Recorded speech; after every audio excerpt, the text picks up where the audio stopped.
Veggie Talk. We don't have that's not technically illegal, but everybody's really mad. So today we're talking about green onions. Veggie Talk. No, we don't want to do an intro like that. Remember, we talked about you got to stray away from the intro. That's what we had a good conversation leading up to this. Yeah. So here's the thing with green onions for me.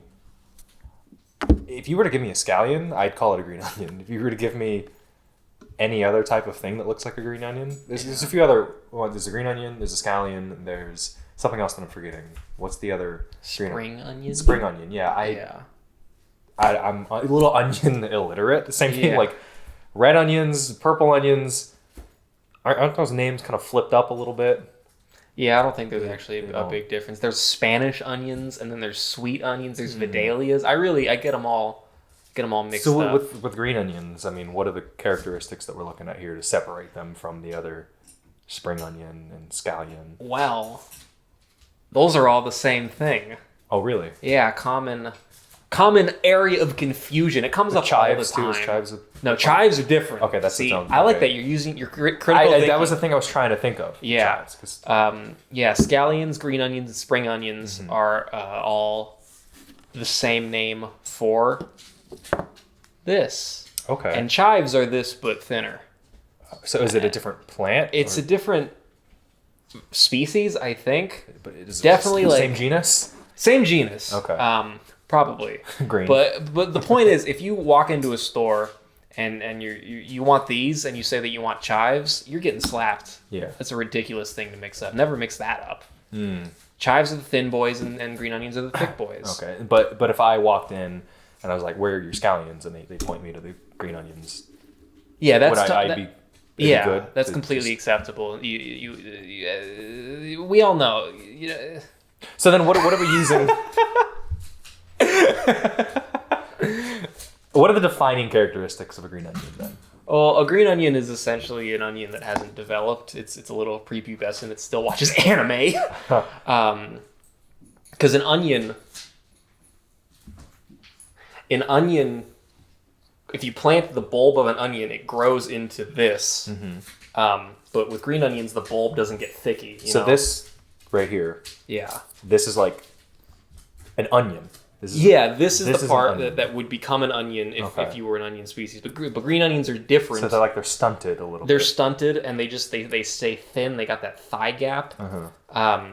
And on a normal onion, if you plant it, the green stuff that comes out of it is going to be more like pungent and like intense in flavor. But green onions have a lot more of a mild kind of feel. If you leave an onion in your onion basket for a little too long, as we've done before, and it starts to grow like this, then you've kind of created a super green onion. You've created the ubercharged, the ultimate green onion. Yeah. You can eat them, but it's a little bit more, in your face. Yeah, it's kind of getting green onions are like the smooth jazz of vegetable. Like you chop them up and you throw it on something, and there's a little bit of spice. There's a little they can be a little. Ooh, like my white taste buds are popping off at the spice on that, but it's not too intense. Just a little Well, with that aggression in mind, I was curious to know, how many green onions do you think it would take to kill someone? Well, so green onions are rich in a lot of different vitamins and minerals. The two vitamins that they're most rich in are vitamin K and potassium. Per stalk of green onion, they have the most of that. And you can't overdose on vitamin K, but you can overdose on potassium. Okay. One green onion stalk has a couple milligrams of potassium, and 220 grams of potassium will kill you. So, my back of the envelope calculation is that 5,365. I've written it down. Okay, you've got it right there. This is the calculation. It took this much to do a basic much of an envelope problem. but it's math nonetheless. Yeah, it's 5,365 green onions will kill you. Okay. Now, on the way there... Well, it should kill you. It should, about 50% probably. Depending on, you would take more to kill you, obviously. I mean, you're working out, you're taller. Well, I like to take care of you're myself. more of a man. I watched the green onion intake, Yeah, but I think on the way there, you're not having fun. I think you hit around 1,000 and you're starting to question why this method of suicide was your chosen. You're sweating a little bit. Was your chosen one. You're really full. Now, if you're at, green onion 2,368 and you're like, shoot, that was my last green onion. Yeah. Could you go to the store and be like, where are your scallions? I bought up all your green onions earlier. We have spring onions in the back, and you're going to be like, actually, those are the same thing. They try to give you and chives. I'm using these to kill myself. Yeah. Oh, in that case, you want scallions. Are they going to cut you off at the grocery store? Like, sir, we've noticed that you have 5,365 green onions in your cart. That's over the legal limit. If you went to the grocery store and said, I want all of your green onions, like in the back, like when they're restocking and they have the big they have the boxes, huge carts if you just go all load them up, would they let you? Because it's a sale. Well, let's assume they let you, and then you get pulled over on the way home for a broken taillight. Is that cop gonna be like, I noticed you're over the limit. Can you blow into this for me? It's the little green onion breathalyzer. You blow into it and it's like, it says you have too many in your car. The fumes. They bring the dog out and the dog estimates you have over 5,000. You try to cross the border and the dog's sniffing around the car and they got the Coke dog, the weed dog, and then they got the green onion Naturally, dog. Yeah. And they're like, sniff you out. He failed all the drug sniffing tests, but he was good at detecting these, so he thought might as well offshoot case. Use them. Yeah. It's not illegal to carry green onions across the border. We just wanted to give him something to do. Yeah, he's a good boy. You hear about that sometimes with the drug sniffing dogs. They got to give them they got to make them feel like they're. But I love the idea that they would slow down border crossing on a national level to appease one dog.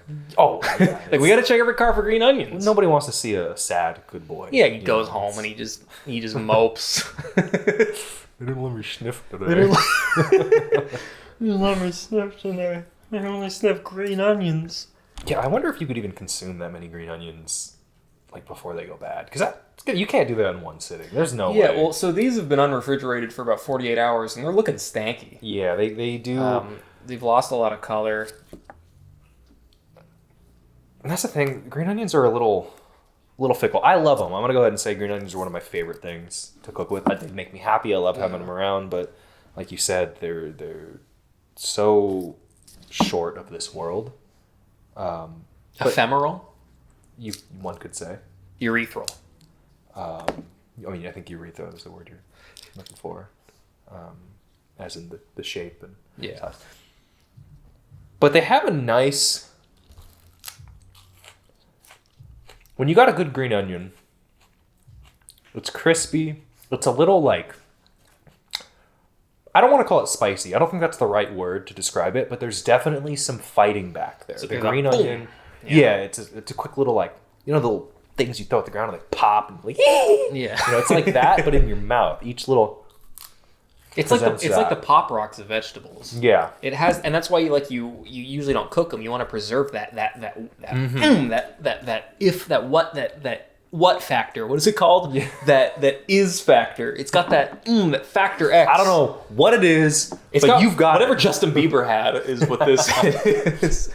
Keyword was had. Yeah. Poor guy. But I'm curious to know what is that? Because we can attribute it to a certain chemical, I'm assuming, inside of the green onion. Yeah. Do you know what it is that kind of does the function? Yeah, well, God fills all of his creations with essence. And when certain things are rich in essence, they have a lot more life to them. They're more vivid. When Beyonce sings, I hear a lot of essence. And then when the late Justin Bieber sings, late as in he's dead, the late Justin Bieber, there's not a lot of essence there. Green onions are really rich in a sulfur component called sulfoxides. And so sulfur is, in a lot of mythology, that's what demons leave behind, right? Sulfur. Yeah. So when a demon walks across a field, it leaves a trail of sulfur, and then green onions grown in sulfur-rich soil will eat it up. So then we can assume that, based off the information that's been presented to us, we're living in the post-rapture timeline because enough demons have trudged across the earth. Well, plants are eating volcano juice, so clearly it's something apocalyptic has happened. Yeah. But it's nice to know that despite all that turmoil, God is still filling these plants with essence. He hasn't completely abandoned us. He hasn't given up on us because we still have, people praying and going to church.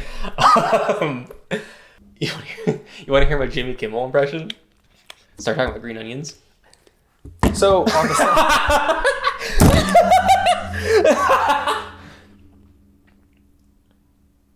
my new movie's coming out January. I have a botched circumcision. My dick is like 2 at the end. There's 2. They tried to cut off the foreskin and didn't go all the way through. Hey, can we get a producer out here?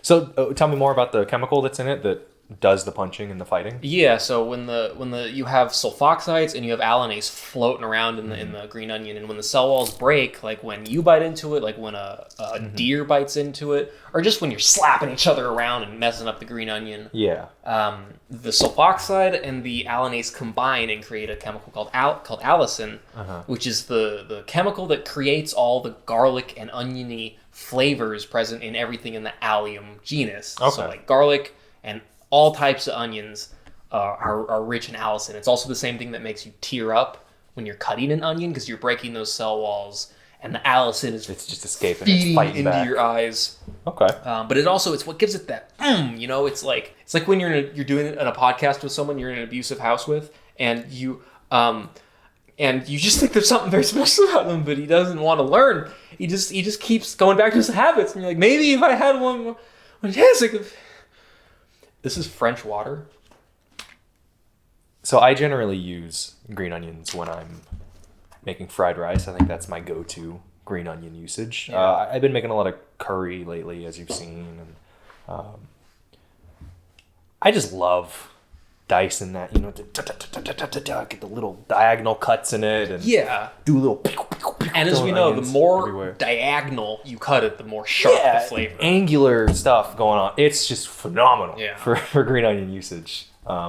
It goes with a lot of things, surprisingly. Like I had it thrown with mashed potatoes sometimes. Yeah. Give it a nice green color. You're not living if you're not throwing green onions in quesadilla.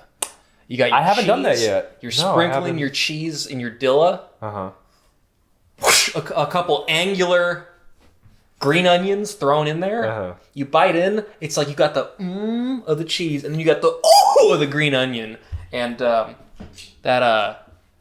sorry, Simon was biting the cord. I was preventing your dog from being electrocuted. No, that's fair. And I was just biting my finger. Well, that's preferable, I think. But yeah, green onions in a quesadilla is like, I feel like I invented it because I did it and I hadn't heard anyone talk about it. Well, do you ever use the bulb part to make green onion oil when you're frying things? Yes, rarely, yeah, but I am aware of the potential for infusion. Okay. Yeah, that's my go-to for the fried rice is you do a little just plain oil and then get the little guys diced up, toss them in there, do a little. Yeah, and I think that's common in a lot of like Chinese cooking is you'll cut up the white parts and infuse it into the oil and then save the angular greens. So for topping. Not to cut you off, but I wanted to get into that. I see you mentioned a region there, and we haven't really talked much about the origins besides them growing in the sulfur from the destruction of humanity and Earth in lives prior. Where do green onions originate from? Do we have a typical part? Yeah, so they're pretty all over the place. Okay. Like vaguely, they originate in the northern hemisphere. So approximately half of the world. Okay, so you should find them somewhere. Looking up. Yeah, but I'm told that they're big in Asia. I don't know if you have sources for this claim. That's a bold claim. Yeah, but they're big in Asia. They're big in Asia. Asia. Like vague Asia. Big Asia. Big Asia. Like Big Asia is lobbying like that they started green onions. Yeah. Okay. And it's apparent in all sort of a lot of Asian dishes that there's just a lot of green onions. But it's listed as one of the earliest cultivated crops ever. So the first peoples that grew green onions were probably, ooga and boogieing around. Yeah. in vague Asia. In vague Asia. In big vague Asia. So they're one of the earliest cultivated crops, and they're really fucking easy to grow. Yeah. What's cool about, life hack is when you cut your green onion down to this part. To the bulb. For those listeners that I can't see. You stick that part in a little dirt, give a little spritz of spritz. Uh-huh. Boom, new green onion. Do you have to spritz? You gotta spritz. Could you do more if you don't spritz? I mean, because you said it's easy to grow. Yeah. I'm thinking heavy rainfall. I mean, that's not much. Well, you don't want to wash them down the river. You don't want to give the downriver. No, there were a lot more rivers back then too. I mean, yeah, they were flowing left, right, center. In my entire life, being washed downriver has never been a real fear of mine. No, but there are people. There are whole societies, I think, built around the fear. Like if you live along the Nile, and you grew up, yeah, thousands of that years. river is your life. Like, but getting washed down river is like a daily thing. Like, Uncle Timotumhat got washed down river. It's funny because growing up too, I had more of a fear of quicksand from all the cartoons I watched than getting swept down a river, which I think is more prevalent. I'm kind of afraid of having a piano dropped on me. Because, we live in LA. That's true. The streets are wild out there. There's not really that many skyscrapers we're walking around daily or driving through. I think New York City, I could picture more anvils and pianos being dropped. Yeah. I think the trope of falling into hole that manifested out of nowhere is probably, black void appearing. That's a realistic issue in Los Angeles. Yeah, it rained for 3 days and every single road going to the grocery store is destroyed. Got completely destroyed. I went down a bump the other day, and I feel like my car tipped over and then came back like it was a Segway that fell over and then just popped right back up. Yeah, I feel like I'm playing like a rhythm game, but I'm trying to avoid the notes coming at me because I'm like, whoa! Yeah, it's just like, aren't we one of the most like well-known cities in the world? Oh yeah, without a doubt. I mean, Hollywood too, especially. Yeah. And the roads don't work. The city was not planned. It wasn't built for weather. Also, when there's wind, there was a little bit of high wind, and I was driving the other day, and there were fallen trees on the sidewalk. Well, do you remember huge trees? A couple months ago when we had slightly heavy winds and the power was knocked out periodically for a day? Yeah, it was a little bit of a breeze, and we didn't have refrigerate. We couldn't refrigerate our food. Our green onions went bad. Yeah, it's a fact of what happens. The city's kind of awful in some rights, but you can buy out an entire section of green onions at the local Ralph's though, which is he's biting the wire. Stop, Pupper! Don't chew on that. It's bad. Let me grab him a toy really quick. So while I was researching green onions, I was looking into all the health benefits. Like, they're rich in vitamin K and they're rich in potassium, but don't eat 5,000 of them. No. But I was also like, are there any downsides? Is there any negative effect to eating less than 5,000 but more than 10 green onions? There really wasn't a lot that came up other than I found one line on like a medical website. Okay. That was like, here's all the reasons green onions are good, and I quote, people have died of hepatitis after eating contaminated green onions. The very end of the paragraph. So it's at one point in time, they died of contaminated. Yeah, and onions. Were they contaminated with hepatitis, or they just had hepatitis already? And I like that they didn't note when it happened. Yeah. Was this 1920? Yeah, or was there the string of the green onion murderer? The first ships that came over carrying green onions were infected and it wiped up. People thought it was the Spanish flu, but it was infected green onions. Hepatitis green onions. Yeah. So I love that, and I don't think that was also cited. I don't think they had a source for that. They just were, I think it happened. That probably my dad told me a story. An old guy being oh, back in the 20s, I'm Jerry. Back in the 20s, these people died. Kramer. I don't know, Jerry. No, don't eat no more green onions. This podcast sponsored by Seinfeld. Dated a teenager.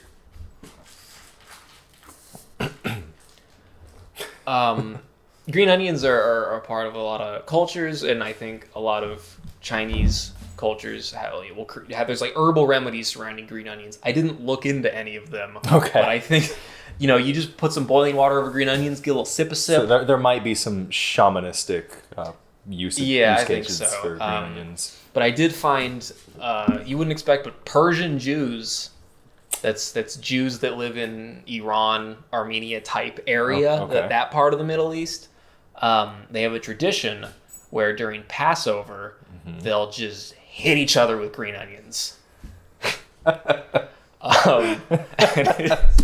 It's meant just for the sake of it? It's like a boy yard, schoolyard, just... Yeah. And then one day, one kid is like, Dad? He's like, what? And he's like, why do we do this? And they got really mad at that kid. Yeah, they just fucking... Honey, get the green onions. Yeah. Wait, this isn't my belt. I was going to say that, they don't wear belts. Yeah. They wear green onions around the waist. The tradition, which I failed to write down the name of the tradition. Oh, okay. Much like the web article failed to provide context to the hepatitis. Yeah, it's a massively uninformed podcast. Yeah. They do it to symbolize the ancient Hebrews were whipped, I think. Yeah, okay. Who were the ancient Hebrews? What, Egyptians? I think that was pre-Moses? Yeah, I think that might be the earliest cases of... there's been a lot of Jewish beatdowns throughout the centuries. That's for sure. As unfortunate as it is to address. But yeah, no, it's probably those lashes. But you could slip you can make it symbolic for any type of lash. Yeah, but like Moses was baller though, right? Oh, dude, Moses was sick. Was Moses Jewish? Moses was like the first waterbender. What if he was Mormon? And like the Jews were like... They just didn't give him a choice. They love this Mormon guy that came and parted the seas. Yeah, they didn't write that part down. Yeah. But he just came walking in, right? That's how the story goes? Green onions sticking out of his pocket. Yeah, he just came strolling into Egypt. And it was just I think, wasn't he was swept down a river. That was... He was like the first documented case of somebody being swept down a river. But I don't think it was sad in that story. They were just like, bye! And then so now in modern day Egypt, a couple times a year, someone's uncle will get swept down the river, and it's to symbolize... They write him into the lore. Yeah, it's to symbolize, to honor Moses. Yeah. Yeah, I don't know why they whip... it's to symbolize that they were ancient Hebrews, that they went through some business. Okay, so this isn't... You said this during Passover. It's not a year-round It's just... thing. Yeah. Okay.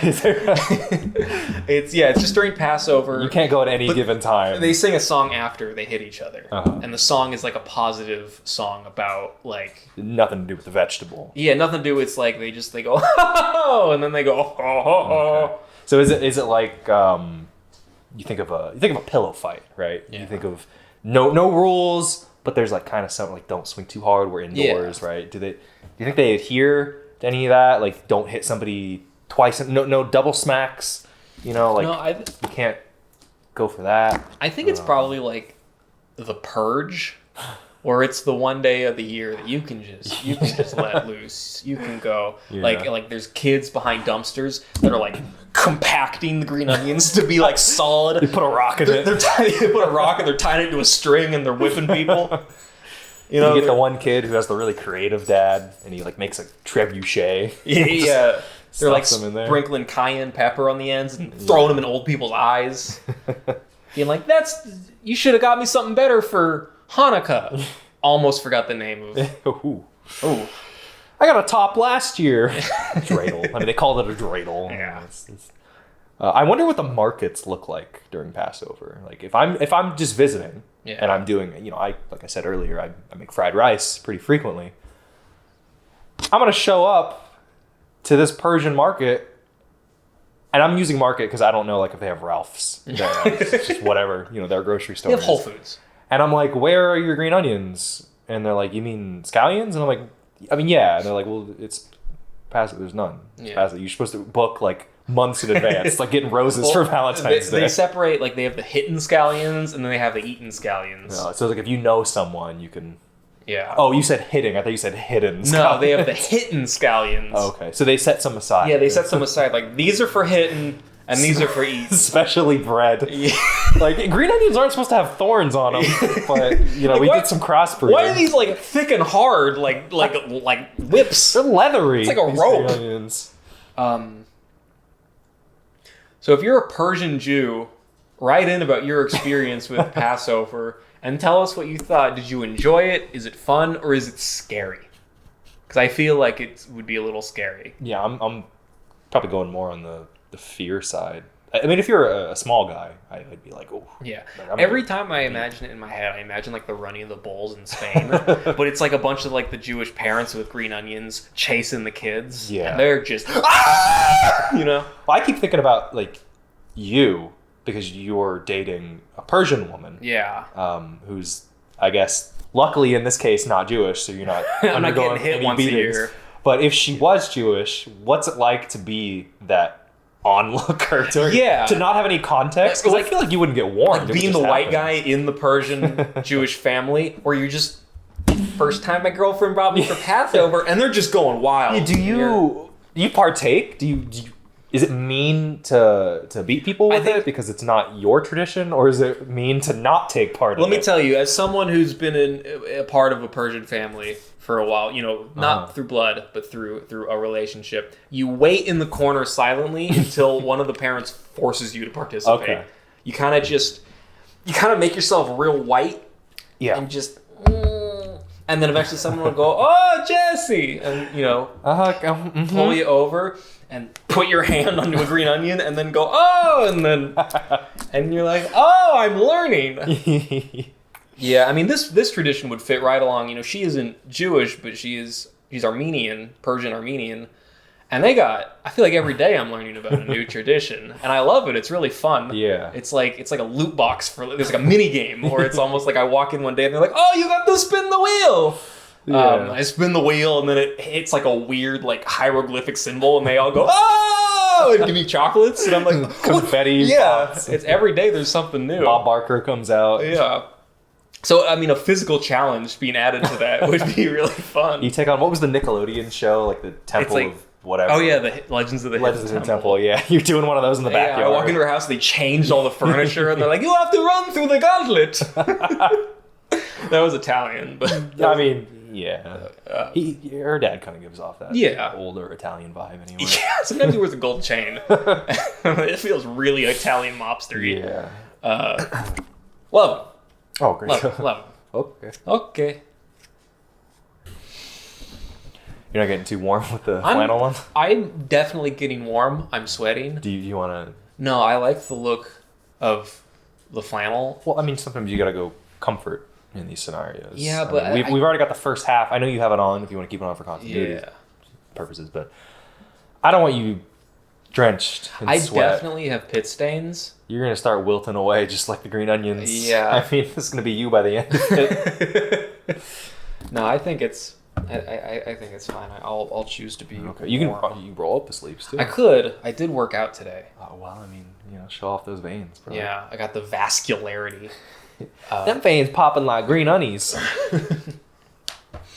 Green onions have 0% cobalamin in them. Oh, I'm gonna learn about a new thing right now. No, because I don't know what that is. Cobalamin. Cobalamin. It was specifically mentioned alongside like a lot of vitamin C, a lot of vitamin K, no cobalamin. Like if you want cobalamin, go somewhere else. Okay. No cobalamin. Okay. Yeah, none cobalamin is in green onions. I've never seen, and I have a degree in biology. I've never seen the nutrient cobalamin on anything ever. Maybe it's relatively new and we're still trying to find things that have it. That's why it was mentioned in that article. It's just like, easier to tell you, like, it's like gluten-free. Everyone's like, you got to get on this cobalamin diet. But so the article was like, no. Yeah. Look, get your cobalamin from, your other pigeons. From your pigeon meat, from your, avocado oil, and from your rubber tires. It's a very select diet right now. It's hard to keep up with. Yeah, you got to just chew on the tire to sequester cobalamin. And then the cobalamin in your body combines with allanase when your cell walls get crushed, like if you're being eaten by an elephant, and it creates allicin. And that's what makes the elephant's eyes tear up when he's crushing you to death. Yeah, most people think that's an emotional response. But Yeah. it's really like, you can't help it. It's chemical. Yeah, it turns out 100% of elephant trampolines, the elephant was crying during the murder. So they have the capability to murder, but also to love. At least they know they're doing something wrong, you know? Yeah, they have a whole social structure. Yeah, like they remember. And I would rather they know they did something wrong than just being completely... Like, I feel like dolphins murder and have no idea of any kind of type. I don't know. Dolphins are a little mischievous. They're pretty dang intelligent. Yeah. So I think they intentionally fuck with you because they know they're going to get a rise. Yeah. Or don't they, like, bully smaller... Like, they'll... Yeah, they bully fish smaller, and- like, fish. Or they'll, like, pick on sharks. Like, wedgie. Can you give a underwater creature a swirly? Just put his head in, like, a vent. He'd be one of the vents. One of those, like, burning hot vents. Or you would have to, like, reverse waterboard him and just stick him into the sun. When the dolphin it's bowling like a little trout. Yeah. It just sticks him It's up. got a sack over its head. And all the people on the beach are like, Why's this dolphin keep asking about the launch codes? yeah, this dolphin sent me like a bunk link to a crypto wallet.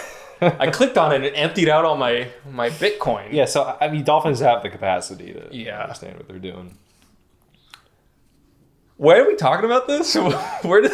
Yes, cobalamin. Cobalamin. Cobalamin. They'd have none Cobalamin. None. As you said. Yeah. And elephants enjoy murder. I used to have, and this is like a memory that's coming back to me right now. I had a book. It was a picture book because I don't read. I never read. I have a master's in literature, but I don't read much. Felt the need to prop up my degree, just because you get your violin. Masters in literature. The book was called, I think it was just Play With Your Food. And it was just a series of somebody decorated different fruits and vegetables to have faces and like different, they'd be in different poses and they'd be doing different things. And I think the cover of it, and if we can get that pulled up on the screen here, I think there was a green onion or a scallion or something that had the little hairs like that, and he had a goofy little face. And I think that's fun because I cook with them a lot, like I said, but I don't really appreciate the shape, the color, the funness of a green onion. Because, like, look at his hair. It's just so cool. He does have little hair. He's got like a cool little, like a skinny surfer dude vibe. Like, I mean, you could turn one into like the scientist Muppet. Oh, Beaker. Yeah, like it kind of looks like Beaker in vegetable form. Yeah, he's albino Beaker. Yeah. And they just have legs built in. Oh yeah, they're very mobile. When it comes to the toy factor of vegetables, you got your little friend. I mean, what else could you ask for? I mean, carrot's only good for, Well, I mean, my dicey past with friendly carrots. So I had an imaginary friend as a kid, and it was a carrot.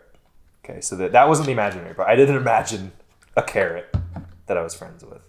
I applied a personality to a physical carrot that existed. You would have been such a weird. That would have been insane if I was like, I got my carrot. Yeah. Dude, kid. But yeah, no, he was my friend for however long that the carrot lasted. Yeah. Probably felt like an eternity. It was maybe 4 at the time, 5. But yeah, it was a preschool era, I think, before we made that move. But I mean, it was fun. You have an imagination. You put, you work with what you got. Yeah. So you take the carrot out, you play with the carrot, you treat it like a person, you develop empathy. Yeah. I had toys. No, I mean, yeah, but sometimes you gotta think my out. parents bought me. Think outside the box. Now, I am thankful that it was a carrot and not a green onion. Yeah. Because a carrot lasts. I mean, that lasted definitely longer than these. And yeah, you don't want to be learning about death that early. A carrot, at least, it ages gracefully. Yeah, I mean, like, this guy's great because, we talked about he's got the fun hair, got the fun legs and all that. There's more you can do with it, but you can't do it as long. Yeah. There's an expiration date. When you buy it, it's like taking home a hamster, right? They're fun, they're cute, but it's got like, what, a year or two to live? Yeah. So I went with the dog option, being the carrot. It's got some more mileage to it. Yeah. It's still sad. It was sad to see the carrot go, but you learn to love again. I didn't have any commitment to my imaginary friends. No, so you did have some. Yeah, no, I mean, okay. But I don't think I was sold on the whole idea, so I'd like conjure up one and be like, "Hey, man," and he'd be like, "Dude, you got to check out this podcast." And I'd be like, "I don't want to hear about," and I'd send him away, and then the next guy would come, and he'd be like, "Dude, I'm really into crypto, and like you really got like there's all this new stuff. We're about to hit a big bump," and I'd be like, "All right, dude, get out." Like I would make him up and then just send him to the curb because I wasn't. Yeah, that's kind of weird that you would be developing like these split personalities for them. Well, no, that's the personality they had. No, but I'm saying, like, I imagined the person, and then they talked about crypto. It's a part of you. It's coming out of your. No, it was them. I made up, and then it wasn't my fault that one of them was like a massage. So I really wasn't sold on the whole imaginary friend thing. Tell me more about the relationship with your father. Well, he was. And we are charging by the hour here, just to remind you.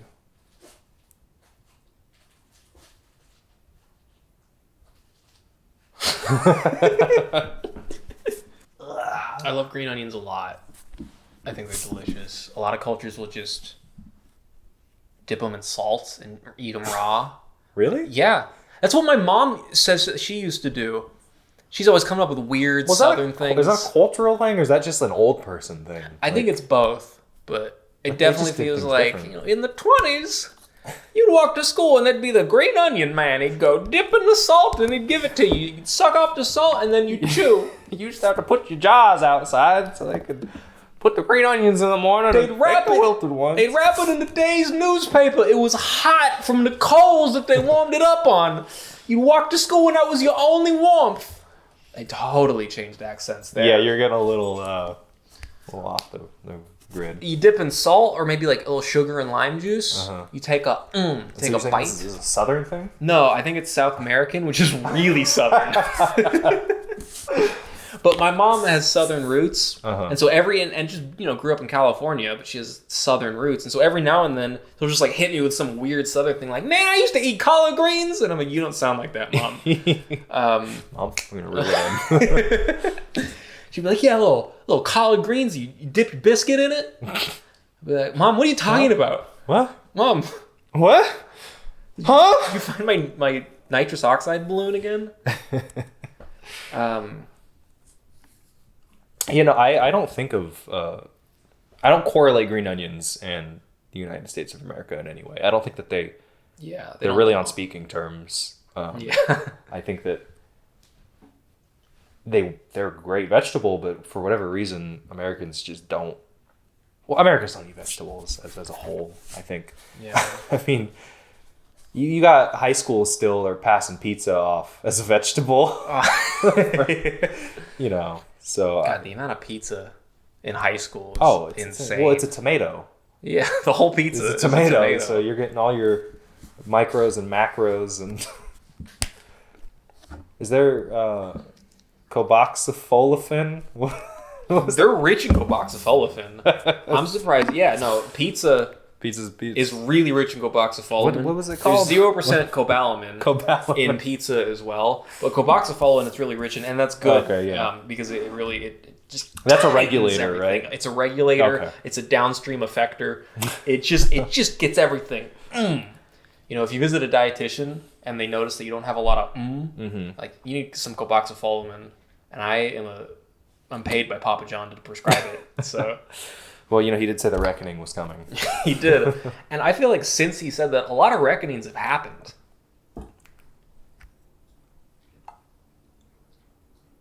So anyway, I think.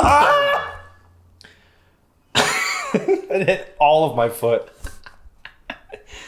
And the dog.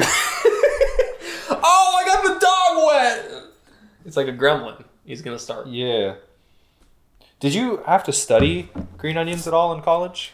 I took one class, but it was an elective. I don't think it counted for my major. But you technically dipped your toes in the. Yeah, I dipped my toes in green onions, which is how I know that they have 0% cobalamin. But the schools are underfunded. Yeah. So they didn't get to tell me what cobalamin is. The water that spilled out of my mouth it's soaked through my jeans now, and it just started touching my balls. It's like a cold hand came up and went, hey, you know. For the audio listeners, water spilled out of my mouth and onto my balls. It definitely spilled, and it wasn't intentional. Yeah. In any way, and it's on my feet. Yeah. And it's in my feelings right now. My expertise with green onions is limited with my educational background, because my only exposure, like when James Joyce is writing about green onions, that's more in a you can't really take that at face value. Green onions were different back then than they are now. Yeah. And, you get more of the poetic, literary side to it. It's all fiction. Yeah. So. It's hard to do research on a single vegetable, because you get a lot of you get basic nutritional things, and then you get grouped up sort of information. I found one book that was called Garlic and Other Alliums, The Lore in Science, by one guy. And I just have to imagine what that guy's life is like, who wrote a big book about garlic. The entire thing is just... It's it's so thick. And what is it like to have dinner with him? Dude, he's got to be a one-dish Andy. Yeah, there's no, couple different things. Or do you think he's so sad? He's he comes home and his significant other has made garlic French fries. He's like, please, honey, I don't want to work. You gotta separate. I don't want to work. I don't want to think about work when I'm home. But no, that's a very real thing. Working on. Friends, I'm going to my friend's house. Honey, you're valid. I don't want you to bring up my business when I'm at the table. Look, we had onions and garlic in the fridge. Why did you buy them? We've talked. You never listen. You liked them. This is you why dedicated I'm so stressed. your life to these green onions. When I come home, I don't want to see what I've been thinking about all day. You don't talk to me. But if your name is Eric Block and you wrote Garlic and Other Alliums, The Lore in Science, please reach out and tell us what you thought of the podcast. Tell us what cobalamin... You wouldn't know what cobalamin is, because it's not in alliums. We're not taking a jab at you and your expertise. Yeah, no, I'm sure it's a lovely book, and I'm sure you're a lovely person, unless you're a murderer. Or unless on your Wikipedia page, there's a controversies link. You didn't look that up? I didn't. You brought up this gentleman. I brought him up and didn't see if there was a controversies tab. Okay, well maybe we might want to cut that. Yeah, don't reach out. You don't just nobody look it up, and then we're in the clear. So yeah, people are looking up too much stuff. What happened to not knowing?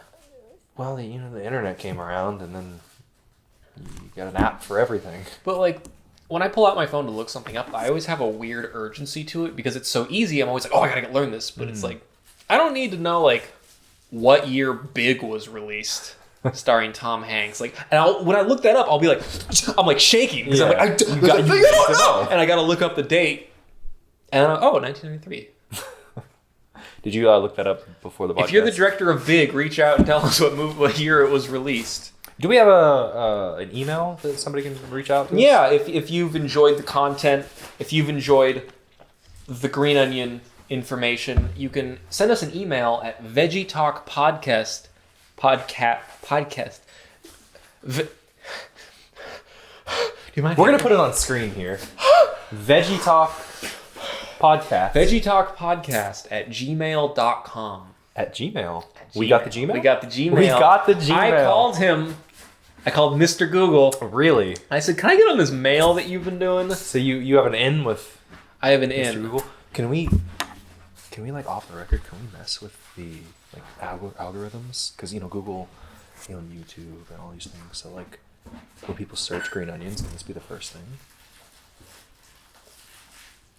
You were whispering for a long time. We'll circle back. Send us a message, though, and let us know what you think so far. Yeah. Want to share your kooky Tell us. green onion? We got it flashing on screen here. Tell us what you learned. This will not be an all green onion podcast. We will be switching vegetables every episode. So if you didn't like the green onion episode, tune in next time because there's gonna. Are we gonna bring up what they had to say about green onions? Because I guess we're transitioning to a different vegetable. We're gonna read what they had to say. Like, oh, in 1964, I tried my first green onion. Like, are we gonna let them know? Look, we have our first email. This is from. I almost just said your name. I had to come up with a fake name, and I thought Jeremy. We got an email from Jeremy Whitaker.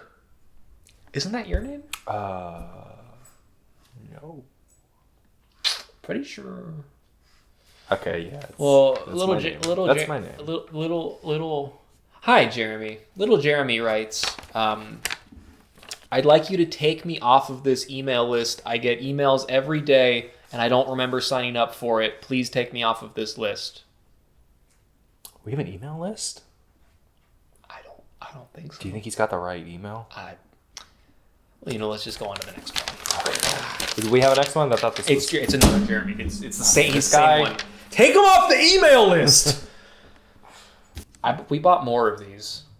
What are we gonna do with them? There's we have to eat them. We already addressed. They're gonna go bad. So many. I spent so much of Gavin Newsom's food stamp money on these green onions.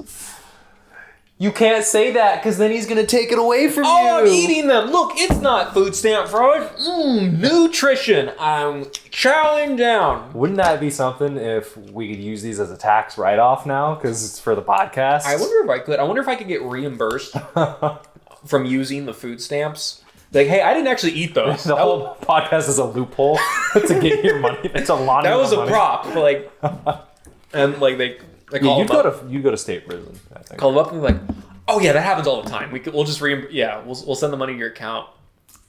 It happens all the time. I'm like, yeah, all the time. We didn't research green onion podcasts before this. Yeah, what if it's saturated? What if the iTunes top podcast list is saturated? Joe Rogan covered green onions today. Yeah, he has a companion podcast. He had a green onion on. Yeah. God, he got the green onion. We got these stand-ins. He got the green onion. I wonder if they can hear us upstairs. Because if they can, I'm mad that it's not contributing to our viewer count. Like they're getting a free listen and it's not making any of our numbers go up. Yeah, exactly. That's why you don't run your OnlyFans with your window open. That's like piracy. It's physical piracy. Yeah, the original piracy was being a 12-year-old boy in the 70s with binoculars. Yeah, that was going through. You used to have to work. You used to have to climb a tree. Kids have it easy these days. We had it easy. Yeah. What? What? He's here right now? Oh. Hey, can we let him in? Go. We gotta get a guy in here. Come on, let him in. Let him get him some water. Get a cushion. Let him in. Oh my god. We got him. All right. Ladies and gentlemen, I am pleased to introduce our guests for today, Green Onion.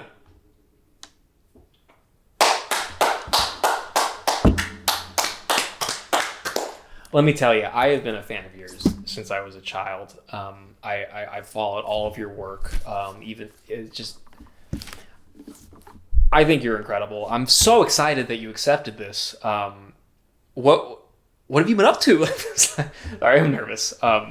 What have you been working on recently?